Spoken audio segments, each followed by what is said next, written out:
Okay, here's a story. Once upon a time at the seminary, the students were coming into the classroom getting ready for class, and one of the students suggested that maybe it would be good for them to all start the class time with a prayer, which sounded good until they all started arguing whether or not the prayer should include the word God. The bickering was about the word because was it trite? Was it meaningless at this point? Was it useless? Was it meaningful? Was it powerful? Was it necessary? As they bickered, the professor walked in, listened to them, and finally said, "It doesn't matter what you call it. What matters is that you call it forth."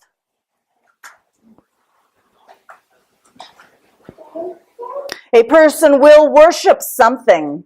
Have no doubt about that. Thank you, Ralph Waldo. And so what is it that we worship? Because we will worship, we are worshiping something. Shall it be our independent and beautiful minds, unfettered by faith and dogma? Shall we worship achievements, accomplishments, acquisitions? Some congregations wind up worshiping their building or their history. Well, back in 1966, we were the ones. Some congregations even try and worship their mission or their affirmation statements, which is kind of like worshiping your tools instead of worshiping the creative process that you use the tools to facilitate. And this is also potentially a problem because if you start to worship something, you try to fix something that firmly, then you take the risk of having a sacred cow becoming a golden calf. And then you're mixing your religious metaphors. Okay. I like to think that we are worshiping our children by making space for them. But let me back up a little bit and consider why we should even be using the word worship or any other number of words that I will acknowledge can be trigger words. Words that because of painful experiences, just hearing the words spoken, being asked to speak those words, will trigger some folks to freeze up or to shut down or to withdraw or just tune out. For some people, just hearing certain words will cause a cognitive version of what I call sauce béarnaise syndrome. Well, it's called that in the psychological literature. Sauce béarnaise syndrome is it's an adaptive thing for omnivores. It's a syndrome where if a person gets sick, like nauseated after they've eaten a food, they will for a long time associate that food with illness, even if it wasn't the food that made them sick. All right? They will experience revulsion the next time they are exposed to that food. This is very useful for omnivores who can eat all kinds of things but probably shouldn't. And so it has become now with the language of religion, the words of reverence. Some of us were harmed by people using words. Some people have literally been beaten with printed scripture. Some of us were shamed and humiliated in the name of God. Some of us were forced into submission or denial of themselves to be acceptable to the holy. This makes me queasy just to contemplate, just to contemplate the physical and emotional violence that has been done in the name of the sacred. But we must be aware that such violence was not really about reverence. It was about control of bodies, especially women's bodies, control of assets, control of lands, control of an institution, control of authority. And the need for control is always always rooted in fear. It is never rooted in what is truly worthy. So if we're going to hear any of these words, we're going to have to, some of us, be fearless. And to do that, we're going to have to start by assuring one another that we are not going to seek to harm anyone while attempting to rebind ourselves to that which is of worth. Okay. Considering that which is of worth, worthy of our reverence. That's what worship is, plain and simple. Worship does not mean sitting, standing, genuflecting, waving hands, holy, holy, holy, holy. That in and of itself is not worship. Worship is the time spent contemplation of, observation of, participation in, and creation of that which is worthy. This can be done alone. It can be done in community. Done well, worship is our highest art form, combining music and visual arts, poetry, movement, scent, taste. Done very well, it is a relational time. It's not just a performer standing up in front of a consuming audience. It's a time we make together. It's a time of interaction with something larger than the self. And what shall we call this larger than the self? I want you to know, I've explained it before, I'll say it again. Sometimes I'm going to use the word God. When I say that, I also am using the word goddess. Sometimes I say the word goddess very specifically. Sometimes when I say that word, the G is capitalized, and sometimes it's lowercase. Sometimes it's a noun, very, very strange noun. And more often when I'm using that word, it's a verb, an adverb, an adjective. It is a process, not a fixed concept. And why am I harping on, why am I using these words? What?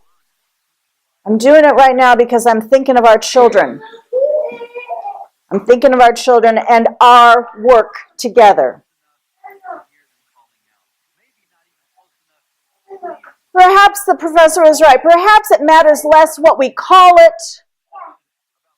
But eventually we do need to call it something. And this is why several years back, 2003, Reverend Bill Sinkford, who was then the president of the Unitarian Universalist Association, Reverend Sinkford began to explain that he felt the need for Unitarian Universalists to reclaim a language of reverence. As you can imagine, this set off a firestorm. Was he telling us that we needed to go backwards? Back to using the language of superstition, supernatural, blind faith? Were we supposed to just maybe start trying to use God talk like it would feel saccharine to those of us it had been in disuse for so many decades? Wait. No, exactly. That's not what he was asking for. He was calling for a liturgical language that might better serve what we are up to. So how are we going to do this? Let's see. Bless his heart. Bill made this call, but he didn't give us a how-to or many suggestions. He left that up to us. He'll have that conversation with you, though. So do we just take the old words and slap new meanings onto them, like I sometimes do? Or do we commission new words? All of this was part of the firestorm. Eventually it settled down. I mean, it's been 15 years now. And I had a really great time reviewing some of the literature about this, but what I found really funny about the whole thing is that all these people were just in a complete tizzy over words.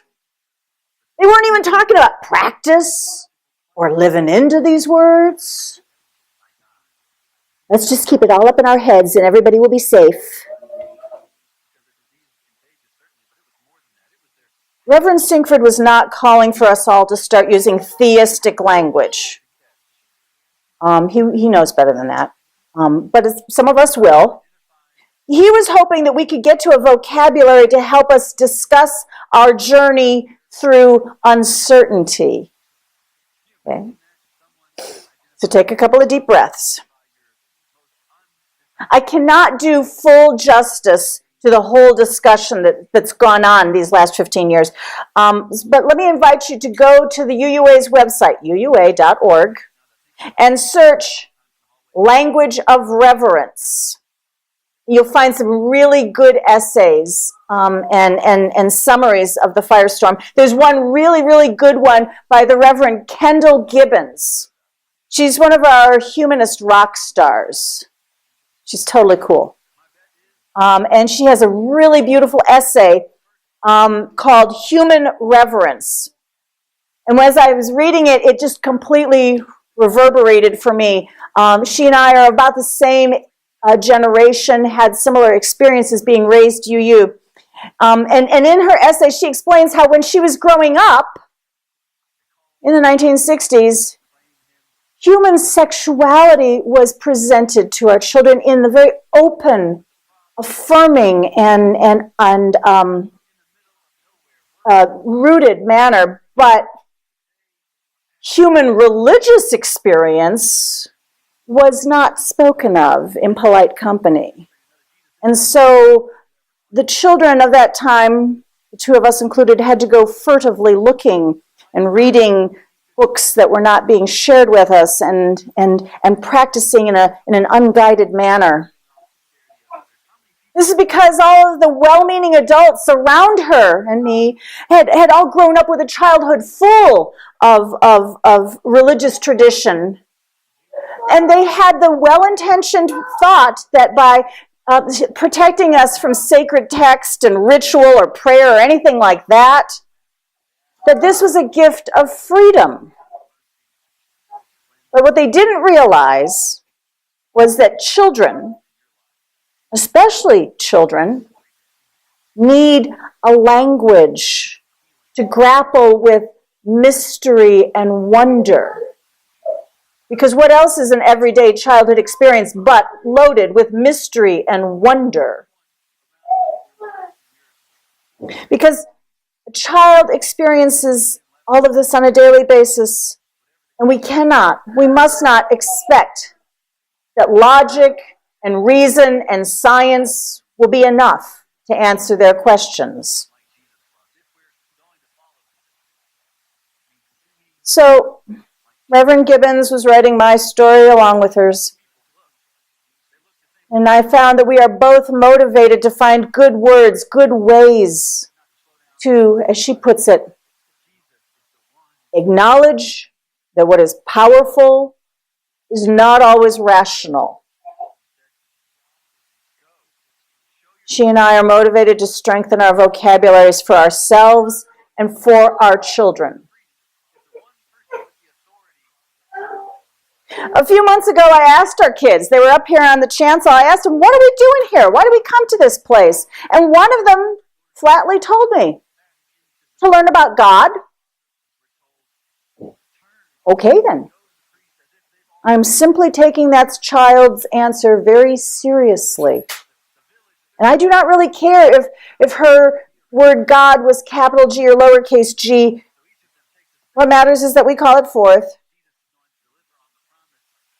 Much of the work that we are here to do is to learn about the self and also to learn about something larger than the self. This is the place right here where we can acknowledge that what is powerful is not always rational. Okay. Reverend Gibbons is so good in her writing. She's so crisp, so right. But, okay, this is me now. There's a less flowery reason to reclaim some of the language of wonder, of reverence, maybe even theistic language. It's because in assiduously avoiding words like spirit or holy or grace or worship or God, by avoiding them, by not using them, we are actually suppressing a human activity that spans all culture, all times. These words have arisen out of human experience in response to the human experience.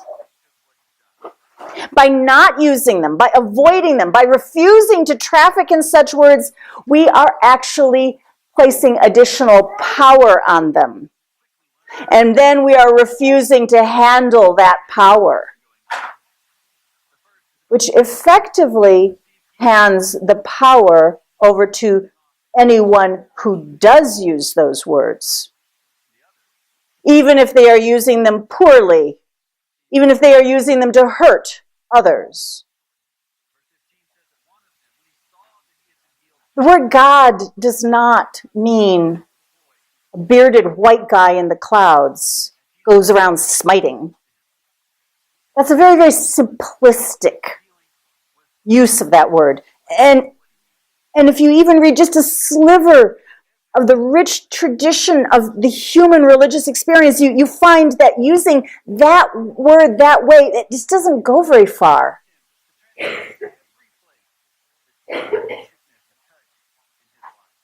I hear people using words like God or spirit, and they're using them all wrong. I said, give me that. Grab it away from me. Before you hurt someone, you put an eye out. For me, when I use the language of reverence, when I use theistic language, I do it as a disruptive practice. To disrupt the old ways of using those words and to break them open. And in doing so, break myself out of the habits of certainty. As I see it, it is the work it can be the work of religious liberals to reclaim those words and to do so in a life affirming, human affirming, universe affirming way. If we cede those words to the fundamentalists and fascists, if we let them use those words for their own purposes, we are part of the problem. So where do we begin? Let's start here, in this fellowship, among a people of covenant, who affirm and promote the inherent worth and dignity of every person, who affirm and promote every person's free and responsible search for truth and meaning. Start here, with a few people you trust, 2, 3, have a conversation about mystery, and our inescapable limits. Practice talking about wonder and responsibility and what you worship, what you revere. Start considering what happens here in worship and what makes you uncomfortable, what makes you come alive. Start having those conversations in small groups, working together while you're setting up or cleaning up. Lead with curiosity. Ask questions of yourself as well as another. It might be odd at first. So practice with the easy stuff like singing or breathing. It's okay to traffic in poetry and metaphor. That's what they're there for. If we start having these conversations, we're going to be braver, more astonishing than most people in this supposedly religious country. In a recent survey, it was found that most Americans, even Americans who consider themselves observant Christians, Most Americans have just simply given up trying to talk about anything to do with spirituality or religion or theology or reverence or anything that has to do with something larger than the self. And there are a lot of reasons for it. Sauce Bernays syndrome, for one. And then the fervent but naive hope that if we don't talk about it, we can't fight about it. Like I said, that's essentially ceding power to those who are so bold enough to have those conversations. So I would charge you, go grab yourself some big words, some big ideas. Let's just go wave them around until we can figure out how to use them with greater precision and intention. Let's use them as we answer our highest commitments. Let the practice begin here, between us and among us. Because I have seen, I know, that there is where we will find what is worthy of our worship. May it be so.